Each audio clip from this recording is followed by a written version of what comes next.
Hello, everybody. My name is Dave Finale, and I'm with Chelsea Peitz. This is episode 33 of Real Estate Talk TGIF, and that stands for Thank God It's Finale. Not Friday, even though it is Friday, it's Thank God It's Finale. And actually, you know what? It's thank God for everything. Here we are. I am actually not home in my office. I am away, and somebody already guessed where I was, so if you can guess my exact location, I will get you a Starbucks gift card. Is that a big deal? No, not at all. But who cares? It's a gift card, right? Anyway, welcome, Chelsea Peitz. And Chelsea, you have been around for a long time, and everybody can see what is written in the text for this video. Chelsea's an author. She's a sales coach. She's a lot of different things. So, Chelsea, tell us a little bit about yourself, how you got started, where you are, and what's going on, and how you do your stuff. Yes, well, first and foremost, thank you so much for the invitation. And I'm sure somebody wants to win that Starbucks gift card. So get your guesses in and comment in here and tell us where he's at. So I've been in the real estate industry. I just counted it up, almost 20 years. Oh, and really? I started out as a real estate agent. And I did builders, new homes, residential resale. Then the crash happened, which was good times. And I did short sales and all of those things too. And so then from there, when the crash happened, I actually left the industry a few years into the crash and went to the other side of real estate in title and escrow world. And I worked as their marketing director, and now I'm their national director of social sales. And I get to work with our incredible corporate teams on using social media to build a powerful personal brand, attract your clients, and how to use it the right way for selling. Wow, that's really cool. So, you and I like passed each other through Inman's and all this other stuff. I've seen you speak on stage at Inman. I saw you at Agent 2021, Gary Vaynerchuk's event. And you've talked about a lot of different things. And one of your biggest things that I thought was like really, really fantastic for you was the book you wrote about talking in Pictures, all about Snapchat and communication. And that was a groundbreaker, I thought, as well as a disruptor in the industry. So if you want, we can talk about that. But I have another question for you, if that's all right. Absolutely. Disruptor. Everybody talks about that, especially when you go to Inman and you go to these high-end conferences. And I'm not talking about the local conventions and stuff. The thing is, what's the next disruptor? And I know you've given a lot of thought to this, and we've talked a lot about this at other events. So tell me, what is the next disruptor, if there is one, and how do we approach it? Well, people are always open-minded about new things as long as they're exactly like the old ones, right? Exactly. Nobody wants to do anything differently, although they say they do. Yeah. But what's interesting too is that, we hear that term, if it ain't broke, don't fix it. Well, right. I go by the motto, if it ain't broke, you can still try something new. Right. And I think what the new thing that we're all sort of diving into and trying is the world of voice content. That would be podcasting and flash briefing and how do we get our voice, our content from our mouths into devices that we're going to use every day, whether it's our phone, the refrigerator, the car that we're driving. And that's really where we're going. And so we don't really have the answers because we've never gone there before. It's just like when the internet came out. You remember it. I remember it. The dial-up thing. We didn't know what we were doing when we plugged it in. We didn't go anywhere. Maybe we played a game on our computer, but we didn't really know what was going to happen until it evolved. So it's a really exciting time to be in the midst of testing those things out. Yeah, it really is. It's funny you mentioned the dial-up, and I just, as soon as you said that sound just came into my head, Yeah. Exactly. Right? It came into my head. But so voice and podcast, you mentioned Alexa flash briefings. I know that that's something new, and I've actually inquired to you about that. You've set up something just to tell people how to do it. But here's a question about voice, all right? So one of the things that I try to help instruct people with is when they're doing video and they're going to post video, always to do their best when they can to use captions. So tell me the difference between people listening to voice and people having to see captions on videos. How is that working? I know this is something we didn't talk about, and it just hit me in the head. So please hit me with that one if you can help me with that. My passion, as you know, is neuroscience. I do love me some brain talk. So this really is where our brains and our behaviors come in, because when we're looking at something visually, we can't help but not read something. If somebody puts a sentence up in front of us and they say, don't read it, but look at it, you can't. So what happens is, because we're in a feed environment, a scrolling environment, or if you're in stories, you're tapping, it's like 85% of people are listening to it without sound. I listen to stuff without sound all the time. So we really need to think about, if you're creating content for those feeds and stories that's video or photo based, you have to provide a little bit of context or meaning so that people can pick up the clues about what you're doing. Because guess what? If you're asking a question verbally, but you don't have a little like subtitle, or you've written in a little text to give people an idea of what your question is, you're going to miss 50% of those people just tapping by. So it's a way to increase your engagement, because now you give an additional context to the people who are watching. So very different though from voice, okay? So what happens with voice is it's even easier because we don't have to watch it. I can drive my car, it's passive consumption. I can listen to it and do a variety of different things. And our brains work a little bit differently when it comes to vision and it comes to audio. So it's really interesting to hear how our brains are connecting with voice and people's voices. So if you hear me every single day in your earbuds or in your car, it triggers something very similar to facial recognition. So those are really the two main differences, but there's a science behind each one of them.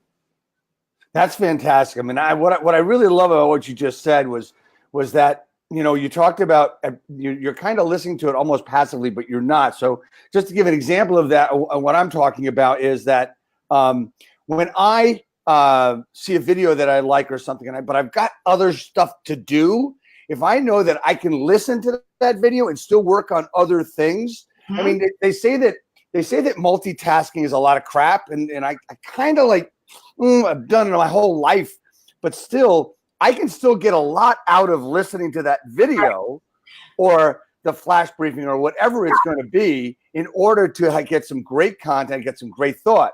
Like, for instance, I'm kind of nutty when I work out with weights and stuff. I'm listening to an Audible book, and I have a journal, and I'm taking notes.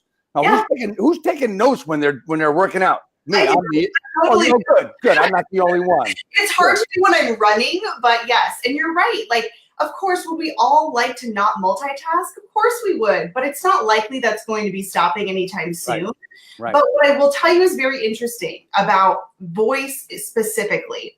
Many of us watch videos. I like to watch videos on YouTube. You might be catching a Facebook Live like this one. What I enjoy about audio, and apparently so does 80% of the population that listens to podcasts, 80% of the people who listen to a podcast listen to the whole thing. That's right. That's a huge number. You're talking about people absorbing and getting attention. If you're doing a video, people aren't watching 80% of the video. And you know, whether it's because they have to actually watch it. I actually like to listen to videos, but maybe that's something that more and more people are doing. But if it's listening and it's audio, we are actually completing the whole thing. Absolutely. I mean, I think that's really cool. I mean, it's one thing, you know, when there's a video, you're always looking at, okay, so when you have a video out there, let's just use Facebook ads as an example, right? So we put a video out there, and one of the great things that Facebook allows you to do is you can retarget people that listen to it for 3 seconds, 10 seconds, and whatever percentage, like up to 100% of that video, so you know where to spend your money. But when it comes to the podcast, it's a little bit different, and you're hearing more and more people talking about podcasts, and they've been around a lot longer than the upswing of video, even though video has been around for years, right? So what is the best way for someone who's just hearing about this now to start slowly into getting a podcast together, or using their voice to get the message out so they can get more known, which is, by the way, a great book, by the way. I forget the name of the author. I started reading. Mark Schaefer. That's right. Great book. Yes. And he talks about this too. But what is a great way for someone to get started in this process? I think the best thing for anybody who's not familiar with whatever it is, video, live, social, podcasting, is you need to go and listen to some at first. You need to find out what you like. You need to find out, like, I really like listening to this person's podcast because they speak a little bit faster, or they speak a little bit slower, or they have an intro, or they have guests. Find out sort of what you like and listen to other people, so that when you're ready to create your own, you sort of have a baseline of what you want to do. once you're ready to do that, I mean, seriously, there are so many YouTube videos on how to make a podcast and how to do it for free. And that's how I learned how to do it. And you know what? You don't need, I've got my big expensive mic down here. I started with my phone. I just would talk into the notes section, and it wasn't amazing audio, but I didn't wait around to get all the stuff to learn how to do it, to say, well, I'm going to wait until I get all that together. So I just recorded it on my phone, and you have to put it somewhere. So think of a YouTube video. You make the YouTube video, you got to put it somewhere. YouTube is where you put it. That's called a host. So you do need to get a host for your podcast, and you can get them either at $0. I recommend the ones that are paid. I think I pay about $12 a month for mine. And really, then you just have to start a schedule, and you have to do it every week or how often you want to do it. Upload it, and away you go. Once you kind of got it set up and get into a schedule, then you're good. And if you want to get the bells and whistles and you want to create a fancy little intro, you can go to fiverr.com and you can pay $30 for somebody to give you a little audio file, and you can load that up into it as well. So it's as simple as you make it, and it's as hard as you make it, right? So there's really no excuses. It's all out there. It is all out there. I'm actually going to be doing a podcast in a couple of weeks on my show, and I'm actually going to talk to people how to do a podcast. Here's what you do. Here's what you use. Here's what I did. Here's my whole process. And so I will also do a YouTube video on that. So if people want to watch it, they can do that, or if they want to listen to it, they can do that as well. You know, it's funny, you talk about the equipment and you just talked into your phone. Right before we went live here today, I actually took a photo of my setup where I am today, and I posted it. And what it is, it's a little table on a balcony with an Amazon box, and the computer that I'm using my stuff is on a recycling can. So I put it, as I say, I spare no cost in my video production. Your production, yeah. You know, it's just like, it's the same thing that you're saying. I mean, it's so simple that everybody overthinks it. I give you another quick example. Is I bought a mic a couple of months ago, and I never used it, and I just set it up, and I'm saying, this thing doesn't work. It would have been great if I had read the fine print that says this will not work on a Mac, and that it is not a boom mic, it is a condenser mic. Yeah. So anyway, so I got what I paid for. I paid cheap, was cheap. I got nothing for it, and then I figured out that I could use a $10 item I bought at B&H Photo. By the way, have you ever been to B&H Photo? No, we don't have this here. No. When you come to New York, you have to go to B&H Photo. It's like tech heaven. It's just amazing. Right. Anyway, so I mean, it's you don't have to spend a lot of money. I went in there, and if you walk in there, it's like, oh, I'm going to spend thousands. I spent $15 on what I needed to get everything to work. So money is really not an option.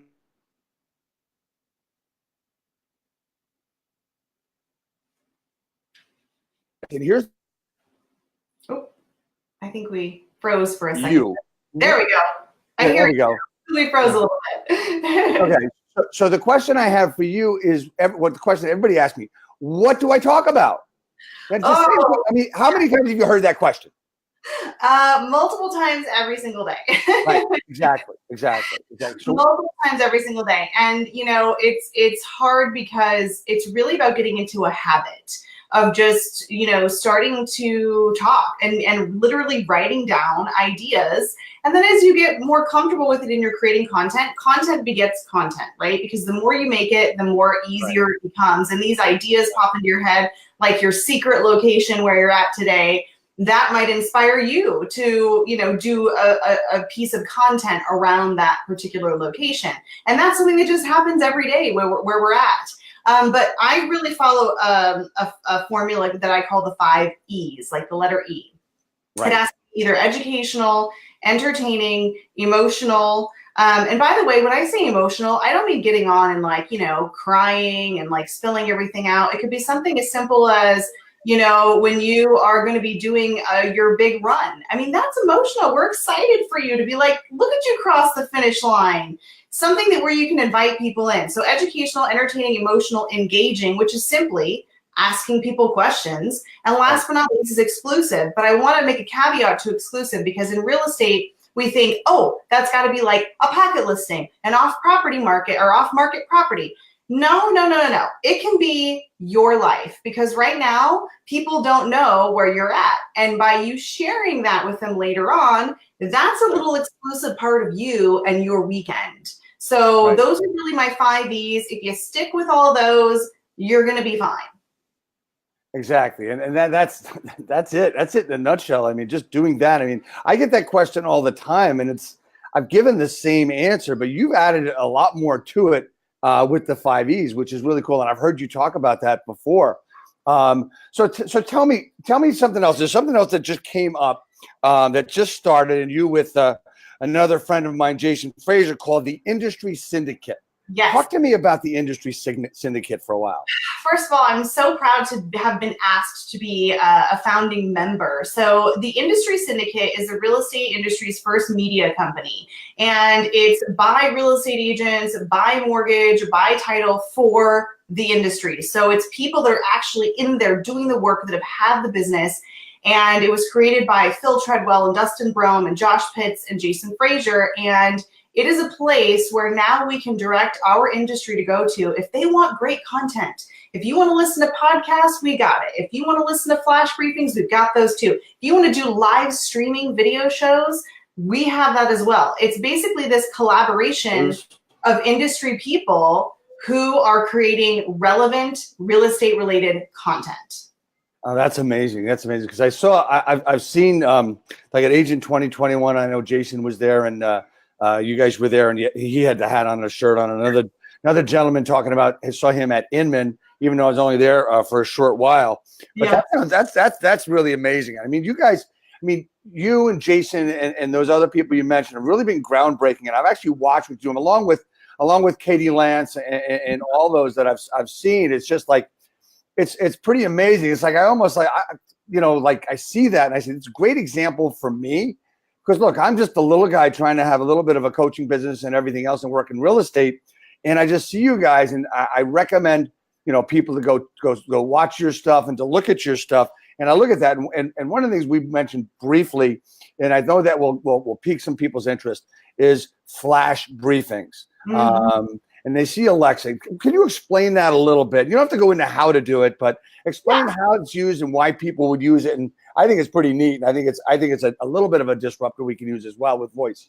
Yeah. So I like to really simplify hard concepts because that's how my brain works. I'm like, I need to break it down so that I can totally understand it like I'm 6 years old. So I just want people to think of flash briefings. Like, I just want to throw out those terms because they're so confusing. These are like engineers and developers created these terms like flash briefing and Alexa skill. And it gets very confusing if that's not your business. Right. Essentially what we're talking about is devices. Could be a phone, could be a TV, could be your car. It could very well be Alexa or Google Home. That's what most people think of when they think of these smart kind of devices. But now it's really kind of going everywhere. They're building them in all over the place.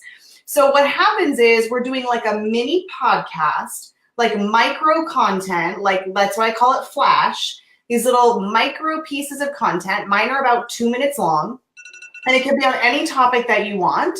And essentially you subscribe just like you would a podcast or a YouTube channel. And then you can tell whatever device it's built into to play your daily flash briefings. And so instead of going and reading the headlines, you might listen to the headlines while you're getting ready, while you're going throughout your day. And so that's really what it is in a nutshell. It's a different way of getting your news, your information, your content, audio through the devices that we already have in our home. So what may sound like a stupid question. So a real estate agent wants to do this for their market, right? Mm-hmm. And they want to do market updates and market statistics. How do they, number one is there's doing it is one thing. Yeah. How would they promote it to get themselves out there more and to be more known?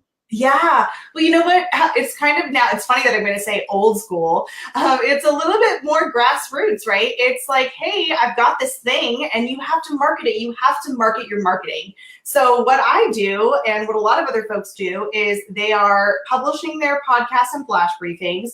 They're making graphics. They're posting it to social media. They're letting people know about it. And then they're also doing live videos and saying, hey, I've got this thing. Here's what it is. They're helping educate people on how to actually subscribe because it is really new. And some people have no idea where to go even to listen to them.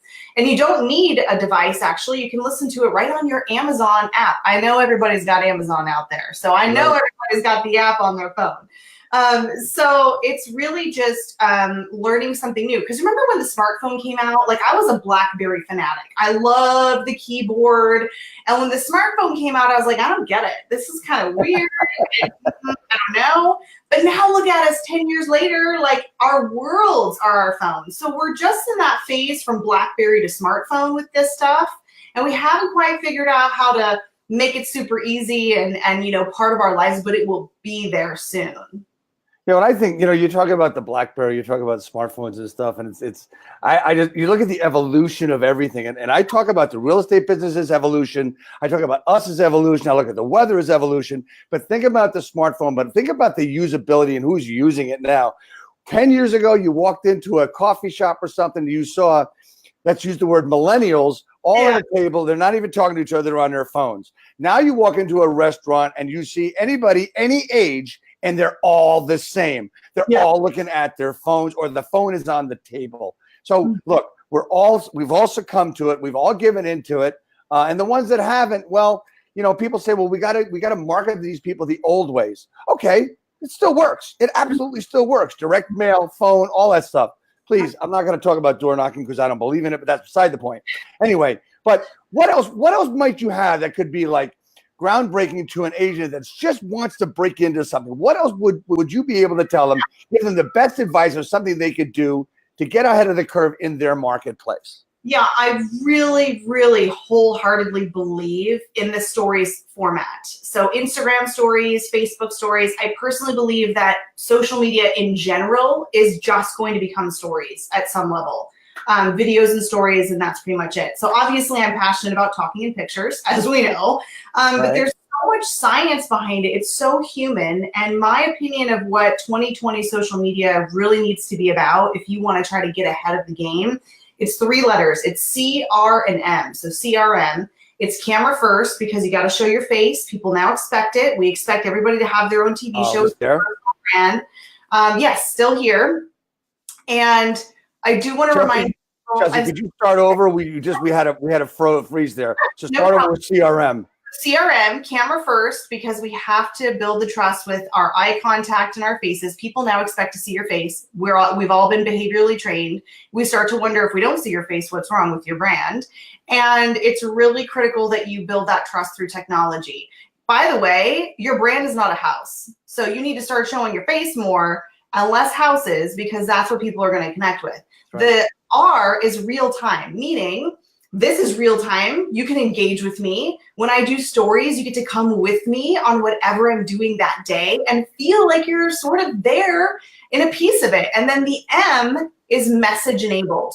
You have to talk to people. This is the #1 place to build a relationship and have conversations, and conversations always lead to conversions, right? It's always about how we respectfully add value and relationship and prospect the right way, not spamming people in the DMs. So camera first, real time, message enabled. Right now, that's primarily stories, obviously live like we're doing as well. So people really need to kind of think about how do they incorporate that, if they haven't already, into the strategy for this year and beyond.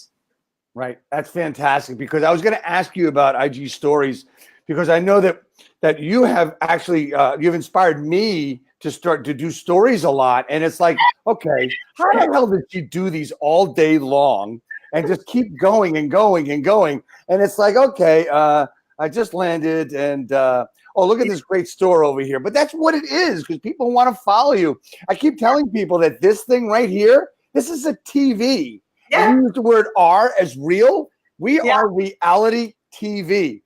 I'm not going to go into the Housewives of New Jersey or Beverly Hills, because nobody wants to hear me bitch and moan about that. Anyway, I just heard a big no from the other room, by the way. But you're right. I mean, Instagram stories is huge to get your stuff out there. And I actually, what I've done is I've actually set up a daily plan for myself and a daily reminder until it becomes second nature. And look, it's really easy. For the next few days, I'm going to be a little bit not on as much as I usually am, but that's fine. I'll do a story here and there, and I'll do some postings, but I'm not going to be doing a lot because I'm actually on vacation, which is fantastic. To use that word, use that word is amazing to begin with, but I think it's fantastic. Now, I have one other question. You've got Instagram, You've got Instagram stories, right? Tell me about Instagram TV. What is that important? Is that something we should look at? Because I've watched a lot of that too. Yes, because product psychology is one of the foundations of my Camera First formula. It's sociology, it's the neuroscience, and then it's product psychology. And right now they're training us to use IGTV. This recently happened, I'd say in the last 2 weeks.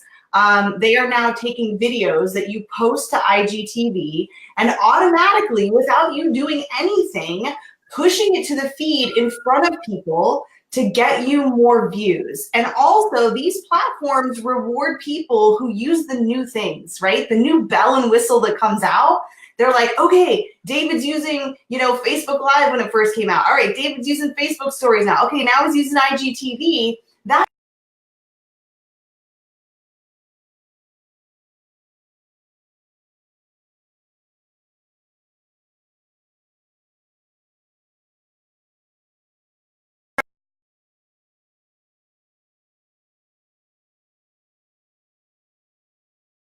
You there? TV game. Yes, I just continued on. I think we dropped you, but I just continued on. Damn. Yeah, we're just going. So Okay, yeah. hang on, folks. We're just waiting for Chelsea to come back.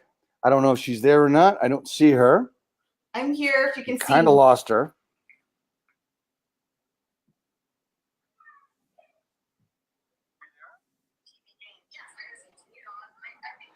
I'm here. Oh, good, because I lost you. So you got to start back with You have to start back with IG stories. I can. Okay, I see you in Messenger. I don't see you on my screen, but I see you on the delay on Facebook. So let's move forward with that. If you could start with IGTV again. Yeah. So I'm just saying. So hopefully you guys will be able to see this, but You there? IGTV is growing in importance because they want people. Okay. To So go ahead. We're live. We're working. Good. So yes, you need to be doing it because it's testing right now, and every time that they're testing something new, the people who adopt it and use it, it gets rewarded across all of your content. So they're going to start pushing all of your stuff more just because you're using the newest tool. So yes.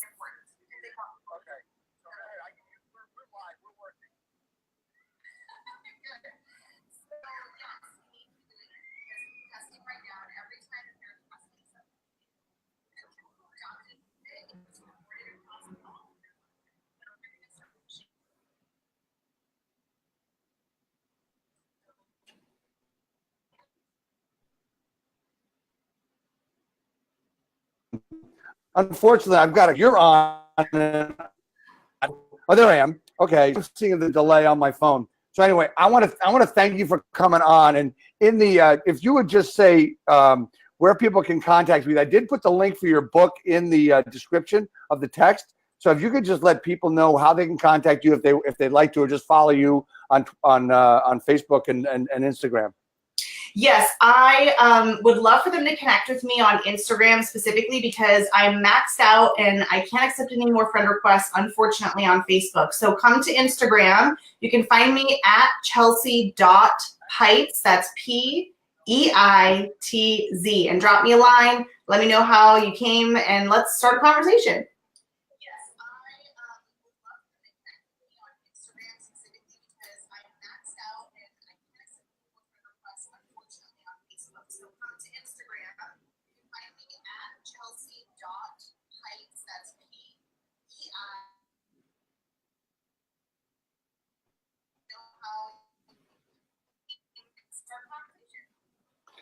Everybody, look, if you're interested in connecting with me, please remember that you can get me, either DM me here on Facebook or at Dave Finale on Instagram, or if you're interested in having a conversation with me, reskillbuilder.com is another thing.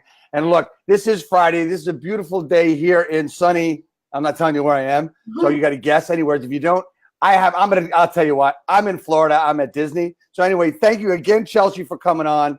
Have a great day, and thank you to everybody for watching. If you watched it live or you watched it later, thanks a lot. Take care. Bye. Thank you.